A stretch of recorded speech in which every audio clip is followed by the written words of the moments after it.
most famously was a firm, a very popular brand, a big firm called Patterson's, which made Scotch whiskey. And Patterson's was at the cutting edge of PR in the day. Patterson's trained parrots and took them to the bars, and the parrots would say, "Drink Patterson's whiskey." And this is kind of a weird precursor to what we see today when young women representing beverage companies show up at bars handing out shots. Back then they used parrots instead of women. They didn't much like the women in the saloons those days. But these are, the kind of overproduction and the corruption things. These could have proved to be very short-lived events. They could have altered the trajectory of whiskey development in all three countries briefly, and the industry could have gone on to what it was going. These non-political variables did not have to be fatal. But in Ireland and Scotland and in the other countries, government policies were cutting two ways. On the one hand, government was doing many good things.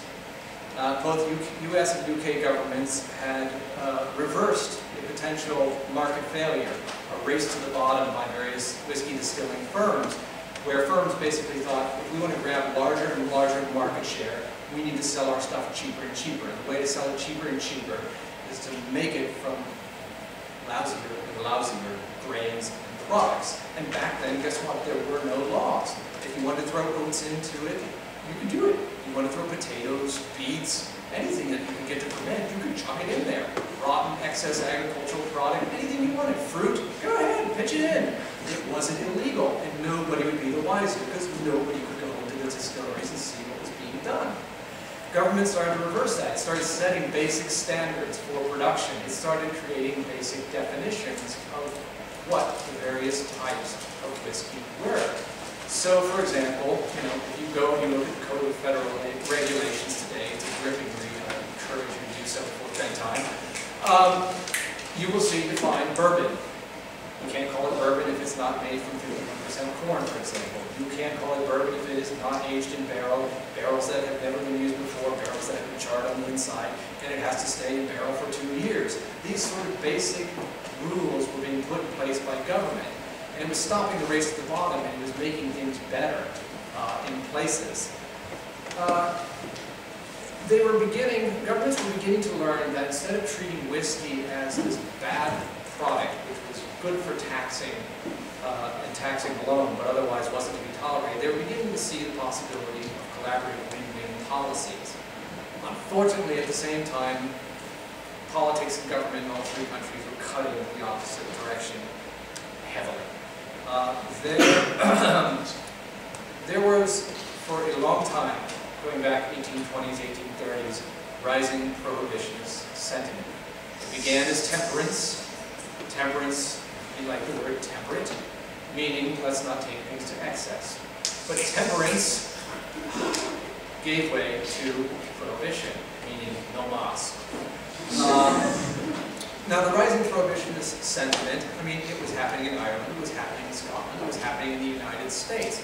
You can't just diminish it or dismiss it as an irrational craziness of the crowd's phenomenon. It was long, it was sustained, it was rising, it was across diverse populations, and it had a basis in reality. There was a lot of whiskey being drunk, and the social costs were evident. Violence, bad craziness. As you move to a more industrialized society, people not showing up for work, getting chewed up in the machines because they were loaded or so hideously hungover. Bad things were happening. Captains of industries. It wasn't just little old church ladies who were, knocking down saloon doors and trying to beat people over the head who were drinking whiskey. Captains of industry.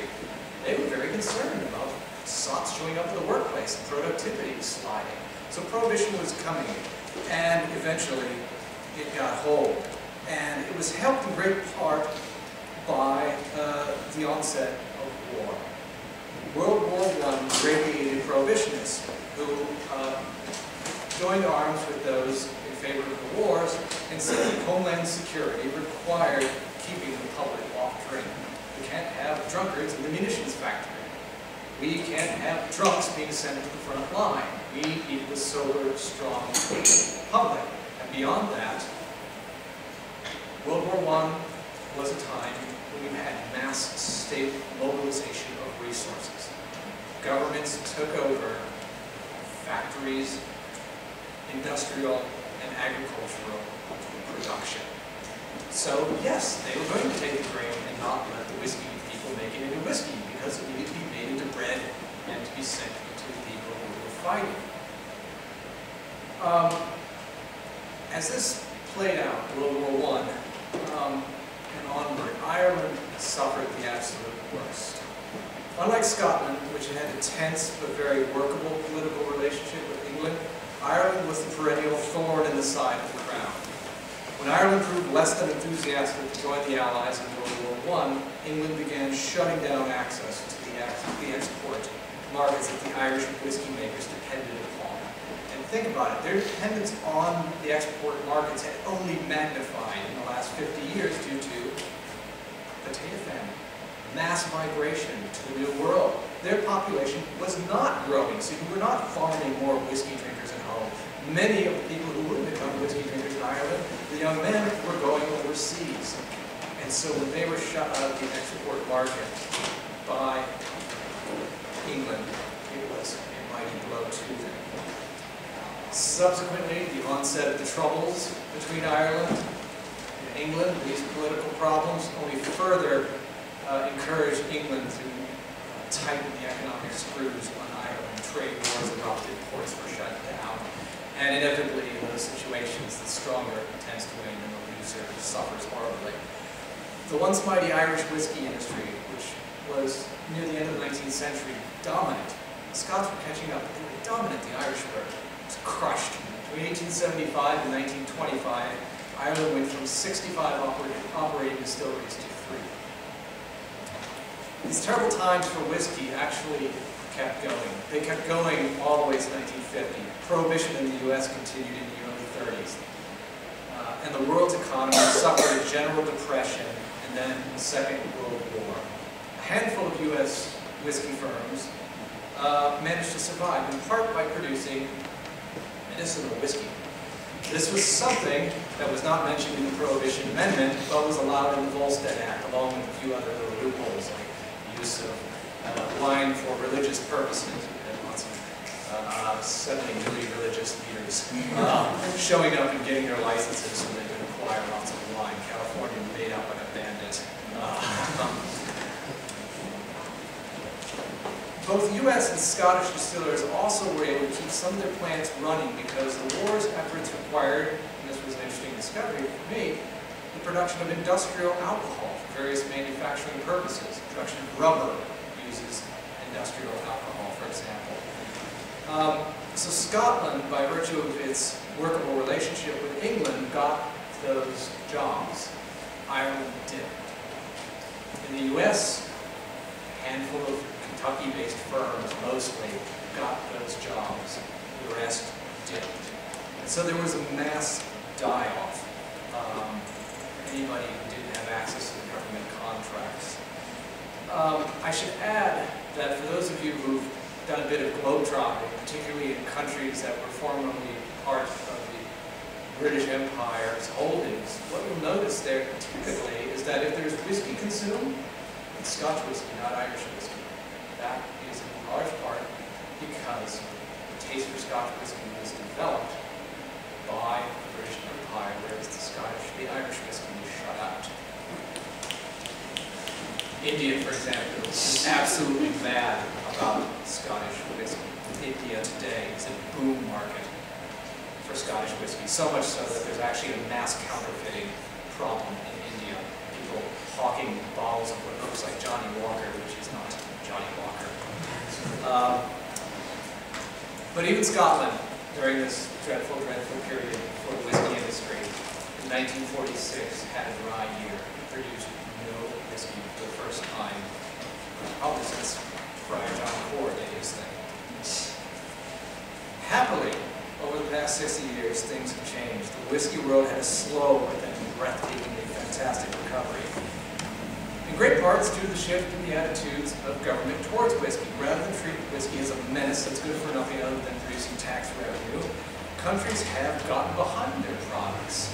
they take it as a point of cultural pride. They enacted a range of policies that have helped grow these industries to protect them from competitors. And they promoted whiskey as an export aggressively. In short, the policies have been, again, more of the win-win as opposed to regulate and punish. And this benefits both whiskey producers and the government. If you look at the quantity of revenue, for example, that Kentucky draws from the bourbon production, it's jaw-dropping. Last I looked, whiskey distilling was number 2 in terms of producing jobs and revenue for Kentucky amongst all industries. Government's decision, oh, and I should also add, one of the perennial problems that government had with booze was moonshining. Moonshining happened in Ireland, moonshining happened in Scotland, moonshining happened in the United States. In all three, it still happens a little bit, but it is much less prevalent than it was back then. And the reason is that government got smart. Instead of trying to tax it out of existence and punish it out of existence, what it realized is if you create a good, healthy market for whiskey products in the country, most consumers are not going to have an incentive to seek out moonshine. Really, most of us now can go down to the liquor store, assuming we're of age, and for $20, you can come away with a fifth of pretty good whiskey. That has not always been the case. So if you can do that for a mere $20, why the devil would you mess around with moonshine, which if it's made incorrectly can do brain damage, and which quite frankly is not very good. Some moonshiners do a good product. Some do, absolutely. But typically you're throwing the dice.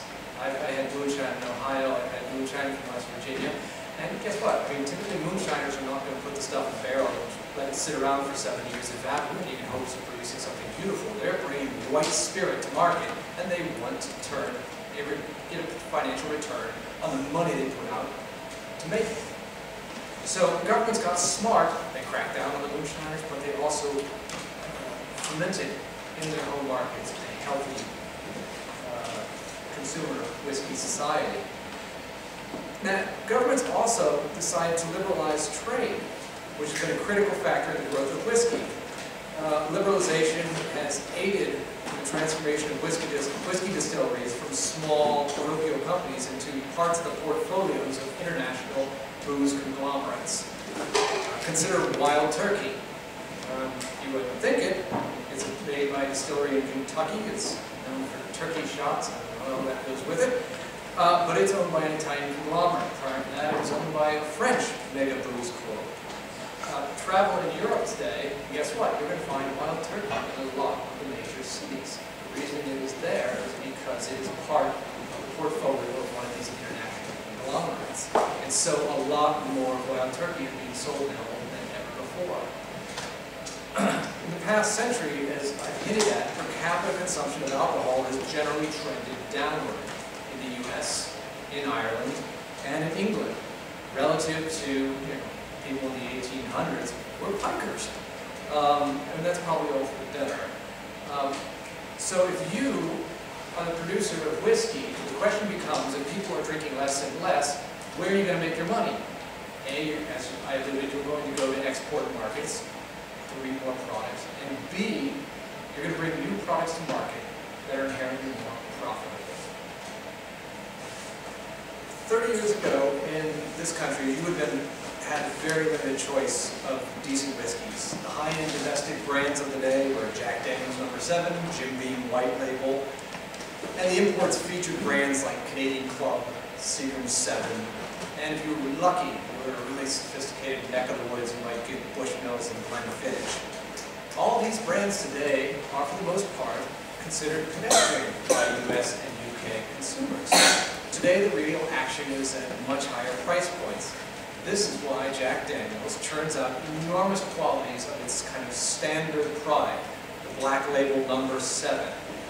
Much of it is sold here, but an enormous amount is sold in export markets. And for domestic markets, in order to reap more profits, it has come up with super premiums. Gentleman Jack, Jack Single Barrel. They realize that if people are drinking less but drinking better, that's where you have to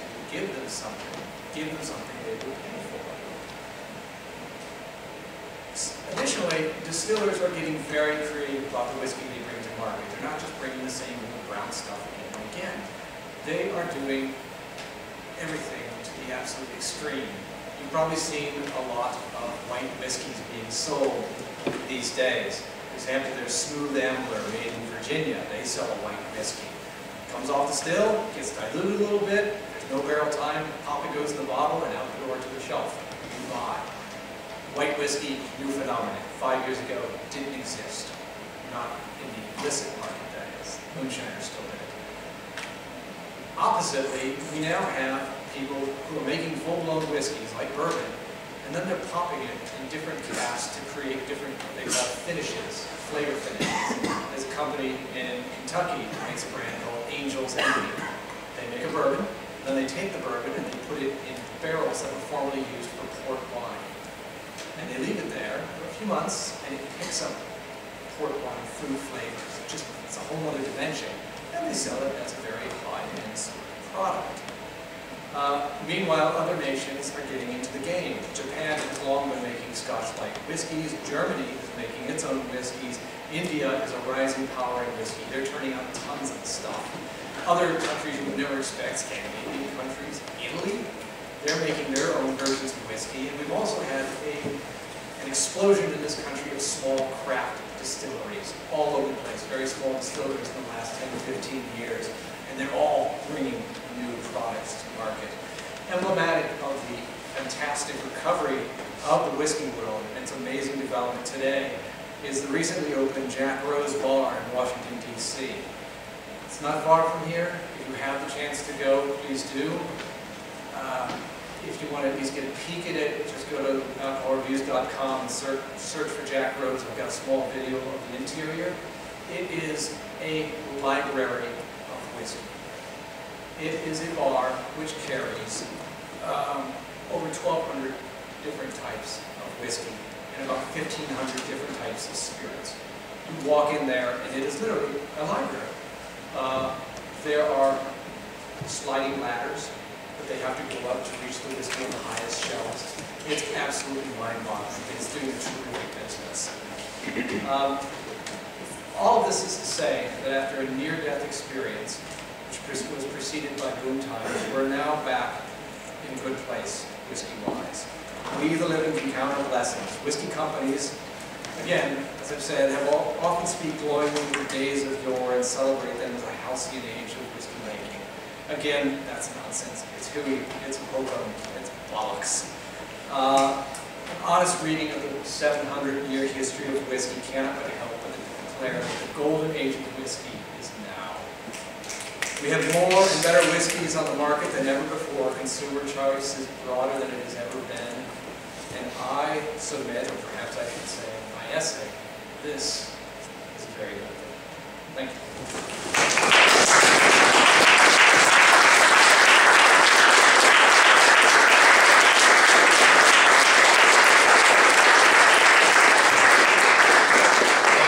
I can say with a fair degree of confidence that there might be a question or two in the audience, Stevens. So we've got some time for that.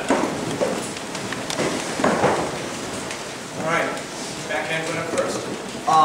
Thank you so much for speaking to us tonight. This was great. I just kind of wonder what your boss said when at CRS when you said, "I'm writing a book about the history of whiskey," because that might have been an interesting dialogue. Well,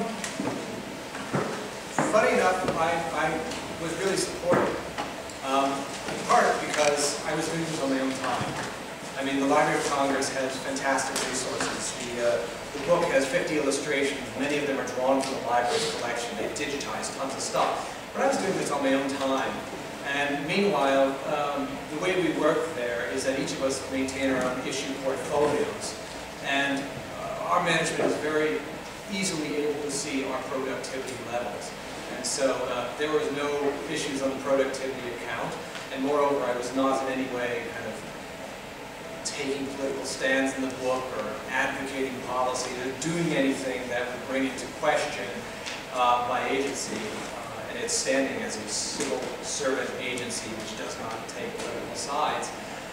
So they were perfectly happy. I was delighted, actually. The library itself had a inside it has something called the Center for the Book, which holds book events, and they help event for me.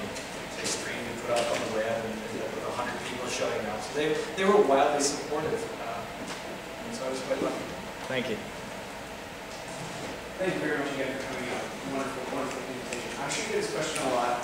As I referred earlier, with respect to medicinal whiskey, what's your opinion on what's going to happen with marijuana? And secondly, what's your favorite bourbon? Oh boy, well let's go to the second question. It's probably a bit easier. Favorite bourbon? I'm not sure. There's so many good ones out there today, and they're so very different. I mean, it really depends on what I'm in the mood for. I mean, if I want something that's light and easy, and I just want to swirl it on the rocks, and I get watered down and not really think about it, I'm going to choose one thing. If I want something that I'm going to take neat, the kids are in bed, I have some quiet time by myself to just kind of look out and watch the setting of the sun and the rising of the stars, I'm going to get something a little bit different. I would encourage, if you haven't seen it, there's a distillery called Buffalo Trace. It's actually the former Ancient Age distillery in Kentucky. Buffalo Trace is the new name for it. And it's always been kind of the bourbon whiskey geeks distillery. It does not have the kind of economic might and presence that other distilleries like Beam and Jack Daniels have, but they do wonderful stuff. They have a Buffalo brand called Buffalo Trace that you can get for about 23 bucks a bottle. You can't beat it. There's nothing on the market that compares to it. They have stuff like W.L. Weller 12-year, terrific. They have Eagle Rare 10-year, magnificent. They have a whole number of brands that they all put out at the same distillery. And you can just kind of march from the $23 end all the way to the $50 end. And just working with those alone, and you can do far worse. As far as the marijuana question, I don't know. I mean, one of the questions I've always had with marijuana and the legalization of it is the question of production and the threat of adulteration. When somebody, say, would be walking around holding a joint, you might be able to detect from the aromas that this was marijuana, but you have no idea if it had angel dust in it or something else. And I think, as an enforcement issue, trying to control its use, I mean, you're not, perhaps here you get away with it, but in most public spaces you can't walk around with a big container of whiskey in your hand. You're probably going to get thrown in the hoose count for it. I mean, if we legalize marijuana, the question is how do we draw the lines for where people can have it on private property only.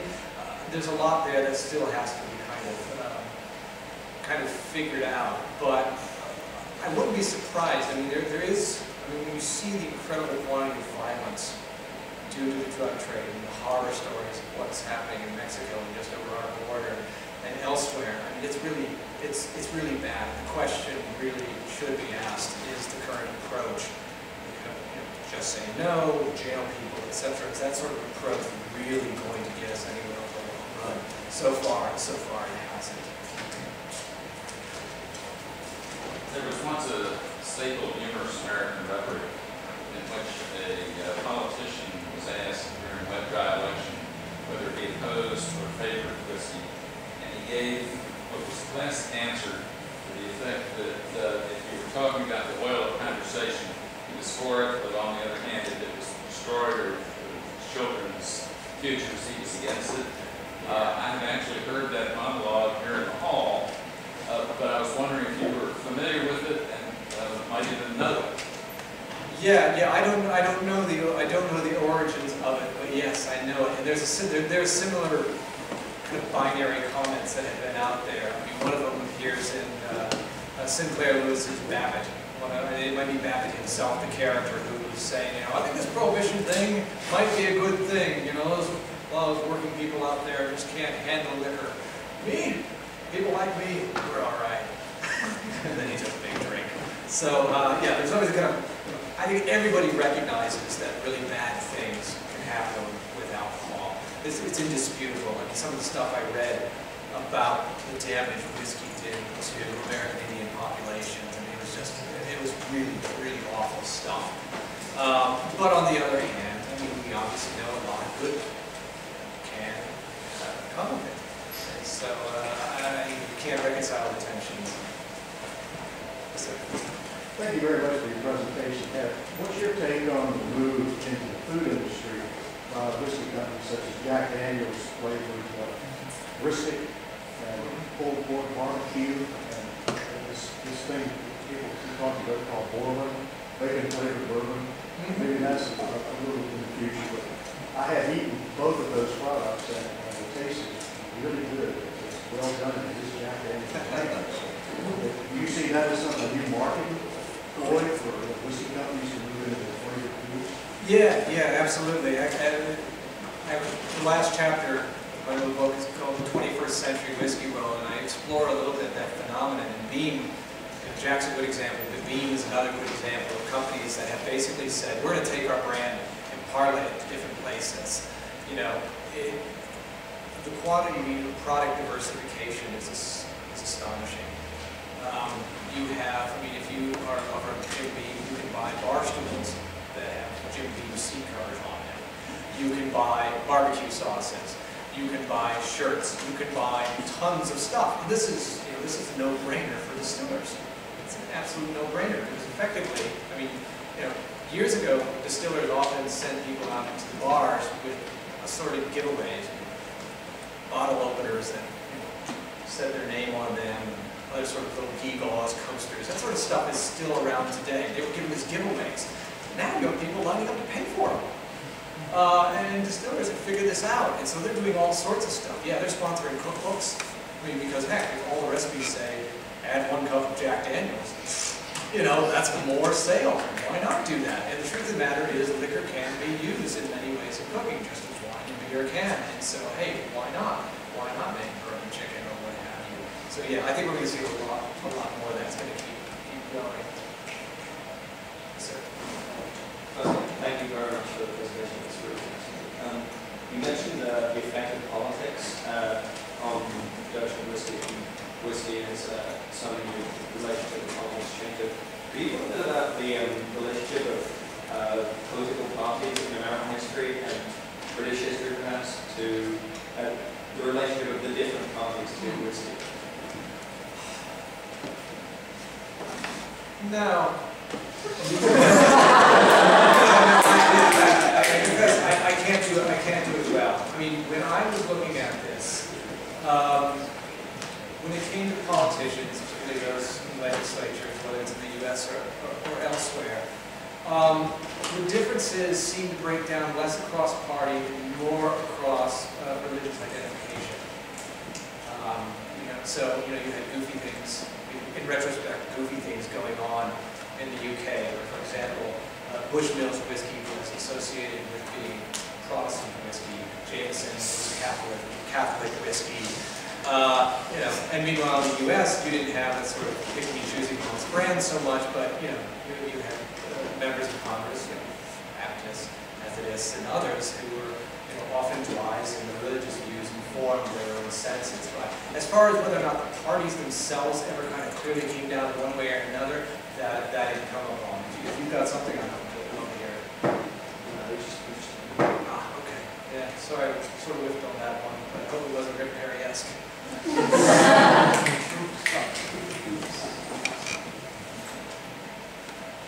We exhausted the back of your questions.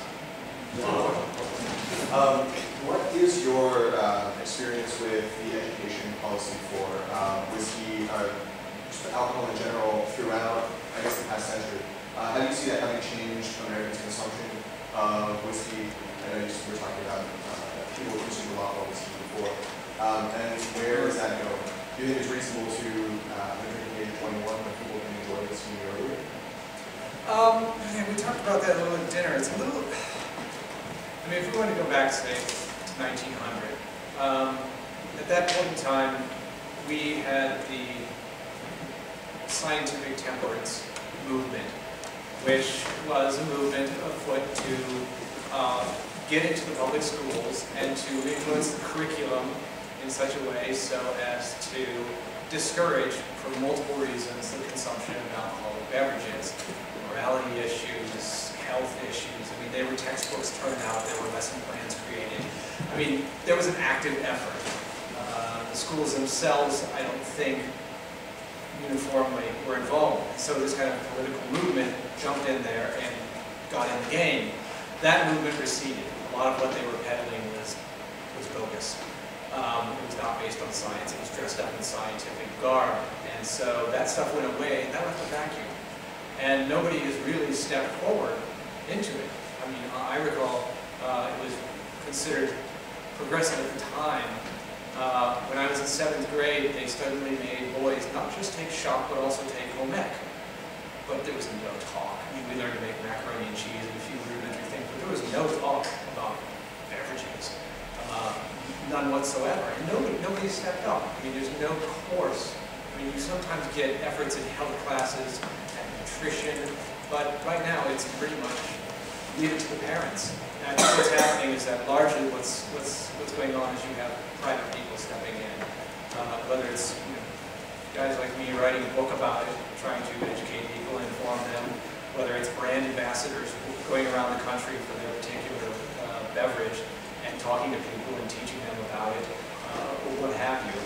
And that's kind of where we're at. I mean, maybe the whole slow food movement and the eat better movement will result in curricula in more schools. I know there are some celebrity chefs that have been going into schools, but they have been largely focusing, not surprising, if you're dealing with elementary and junior high kids, on non-alcoholic substances.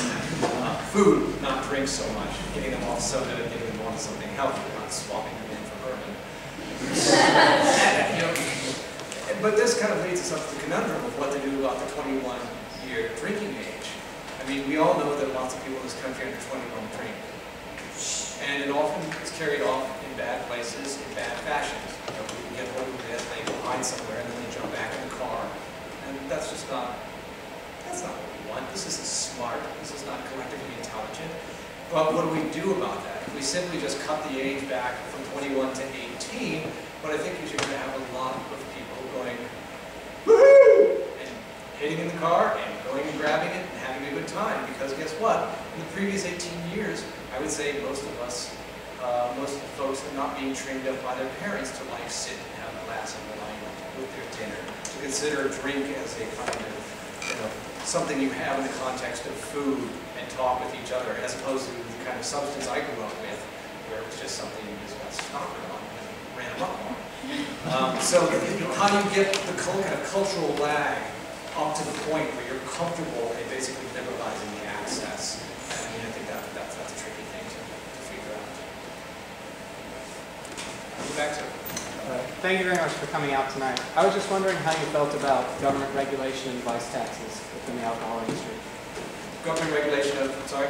And vice taxes within the alcohol industry. I know I'm from Alabama, where alcohol is probably 50% more expensive than it is here in Birmingham, or in Virginia. Right, because different authorities, both federal and state, still retain the ability to tax, and you will get discrepancies, and also amongst beverages you get discrepancies. Beer is not taxed at the same rate as distilled spirits. The system it's very ad hoc, it's very patchwork, and so it leads to a lot of odd results in places, confusion, disparities, things that don't make a whole lot of policy sense. And so it's easy to criticize them. I think we're seeing over the long term some improvement to that. Particularly, we're seeing many states starting to back out of their kind of heavy-handed post-prohibition oversight role of fermented and distilled beverages both. You have liberalization. Washington State is finally saying, okay, we don't have to go to state stores, state-run stores to buy liquor anymore. You have other efforts at pulling the state back from places where it doesn't have to be and opening it up to the private sector a bit. And I think that's a trend that's happening in part because states are trying to figure out ways to get more revenue. If you've got a bunch of people who are civil servants and you're having to pay them to run the state liquor stores, that's expensive.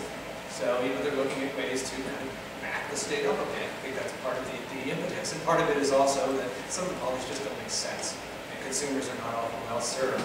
But due to the fact that you have multiple authorities in this country who can regulate and tax, I I don't see any revolutions coming anytime soon. I mean, you will still get goofy things like a particular beer label in a particular state being outlawed because it offends some, beverage board sentiment.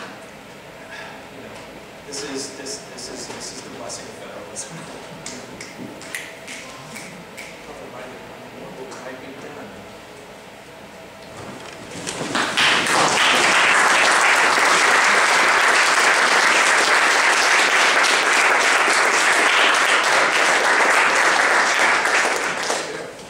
First of all, I want to thank you for, it was an absolutely excellent and fascinating lecture this evening. And I hope that both snaps and questions indicate. We've brought you a token of our appreciation. It's a Jefferson Cup engraved with the Society seal and your name in this semester series. Wonderful. Thank you. Can we break it in tonight? Sure. Sure. Thank you. This was terrific. Thank you all, and I'm happy to chat offline afterwards.